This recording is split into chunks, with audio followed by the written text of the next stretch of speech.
Até enquanto historiador, eu não gosto de discutir as questões da superfície nem confundir efeitos com causas, né? Esse corte no orçamento, essa redução no orçamento, não é causa, é consequência. E é consequência também, às vezes, de acordos políticos que foram mal escalonados, que foram mal costurados, e nos quais se perderam os princípios das ações. Então eu tenho muito medo dessa questão do apoio, do apelo ao parlamento, principalmente quando a gente conhece o parlamento que a gente tem. Nós temos hoje um judiciário que esse sim nos garante direitos. Se vocês pensarem, tem uma histórica decisão do Supremo Tribunal Federal no dia 11 de maio de 2011 que garantiu aos homoafetivos que eles são família.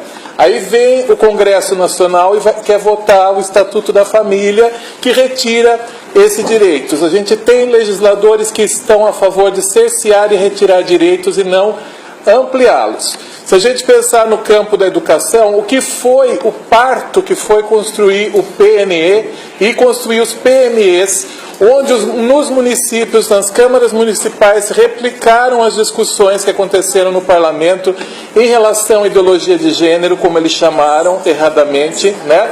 A proibição, em Campinas se votou uma proibição à discussão de ideologia de gênero no território do município, pelo vereador Campos Filho. Uma cidade com 1.300.000 habitantes e 5 universidades. Tá?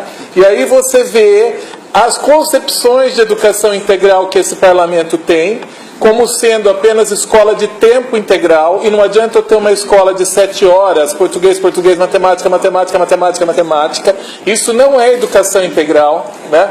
Então temos que separar o que é educação integral do que é tempo integral, e temos que ver até que ponto essa aliança espúria com esse parlamento que está aí não vai jogar uma pá de cal sobre esse programa. Porque na verdade esse programa nasce em 2007 com uma portaria interministerial de 7 ministérios. Então ele nasceu por mão do Executivo, tá? E foi até o momento gestado pelo Executivo e garantido pelo Executivo. E só por isso ele não perdeu as suas características, não perdeu a sua integridade, não perdeu os seus princípios.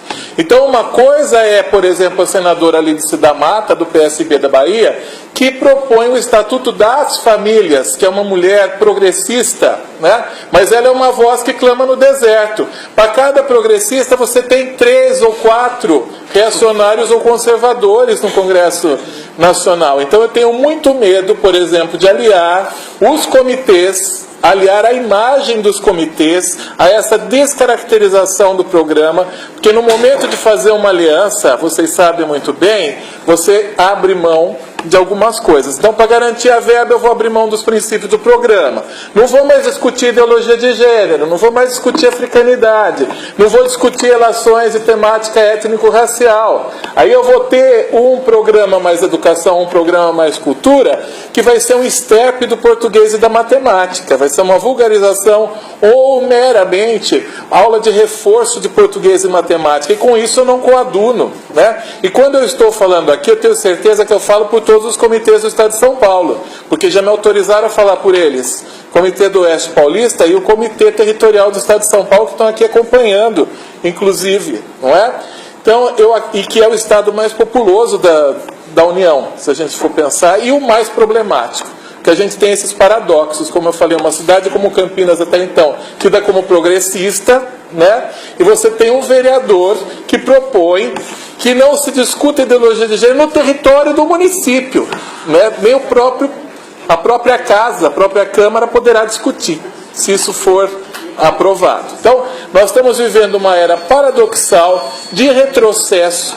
Nós estamos vivendo uma era que nós estamos ameaçados de ir para uma ditadura pior que a dos militares, que vai ser um talibã cristão, né? Isso em virtude de más políticas e de más acordos. Então, se o Executivo, infelizmente, optou por esse canal para manter a base de sustentação, não deve ser o programa Mais Educação que faça isso, e nem os comitês. Então, essa é só a minha preocupação.